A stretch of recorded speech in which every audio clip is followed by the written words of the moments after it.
November 13, 2024, alas 7 ng gabi at isa na naman pong campaign ang inorganisa ng aming company. Bali sunod-sunod talaga ang aming mga activity. Alam niyo po ba kung nasaan kami? Naandito na naman nga po kami sa pampang ng dagat at ang layunin po ng aming grupo ay mamulot ng mga kalat. Oo. Kawawa naman itong batang ito. Dapat na, iyan natin. Iyan natin. Oh, yeah. Isang batong ano eh. Ang dami nito. Oh, here. Oh.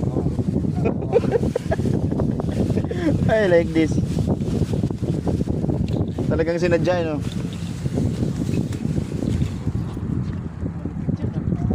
Eh, dito lang. Ubus na ang oras ko eh. Sa area naman po ito ay wala ng ilaw. Medyo malayo-layo kasi sa poste ng highway kaya mahina na rin ang tanglaw. Susundan ko na lamang din ang aking mga kasama habang sila ay aking natatanaw.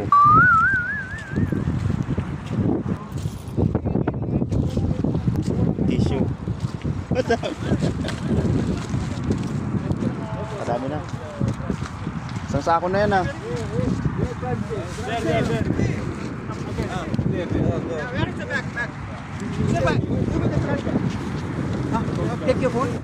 Makalipas lamang ang halos kalahating oras, ito at nagtipon-tipon na ang lahat. Picture-picture sa mga nakolekta naming mga kalat.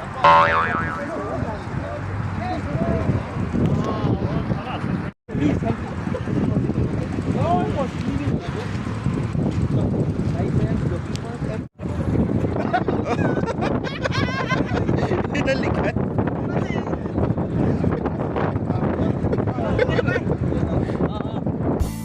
May halos isang oras lamang po kami doon at pagka-uwi namin ng accommodation, eto at may sumunod pa sa amin na rasyon.